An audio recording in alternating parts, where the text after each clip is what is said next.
ஆண்டவராகிய இயேசு கிறிஸ்துவனுடைய ஊழியம் மேன்மை உள்ளதா இருந்தது.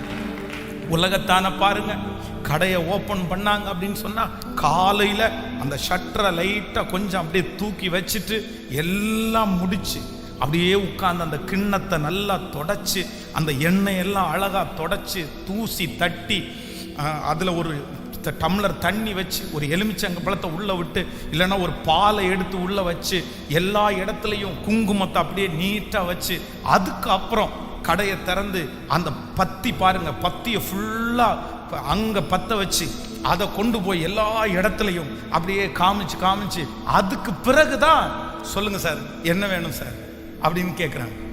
சாயந்தரம் கூட்டம் நின்றுட்டு இருக்கு, 6-7 பேர் நின்றுட்டு இருக்காங்க. இருட்டுறது மாதிரி ஆயிடுச்சு. சார் 1 மினிட் வெயிட் பண்ணுங்க சார், நான் விளக்கு பற்ற வைக்க வேண்டியது இருக்குது.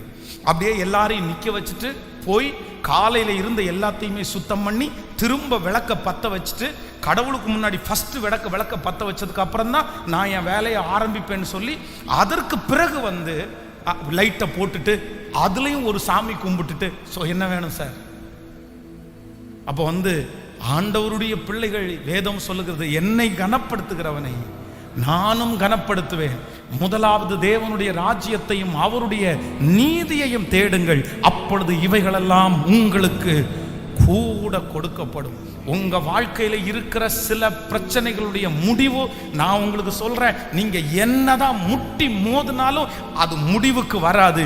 நீங்க தேவ சமூகத்துல போய் விழுந்தாதான் அதுல ஒரு முடிவுக்கு வரும். அந்த முடிவு வெற்றியான முடிவா இருக்கும், அது நிரந்தரமான முடிவா இருக்கும். ஹல்லேலூயா. இன்னைக்கு ஒரு தீர்மானம் எடுப்பீங்களா? காலையில பெட்ல எந்திரிச்சு உட்கார்ந்த உடனே ரொம்ப நேரம் வேண்டாம், ஒரு 5 மினிட்ஸ் ஆவது ஜெபம் பண்ணுங்க. கடந்த நாட்களிலே சென்னையிலே ஒரு போதகரை சந்திக்க போயிருக்கும் போது அவர் ஒரு சாட்சி சொன்னார், எனக்கு ரொம்ப ஆச்சரியமா இருந்தது. அவங்களுடைய திருச்சபை கட்டுவதற்கு ஒரு பெரிய காணிக்கையை வந்து அந்த நபர் கொடுத்திருக்கிறார்.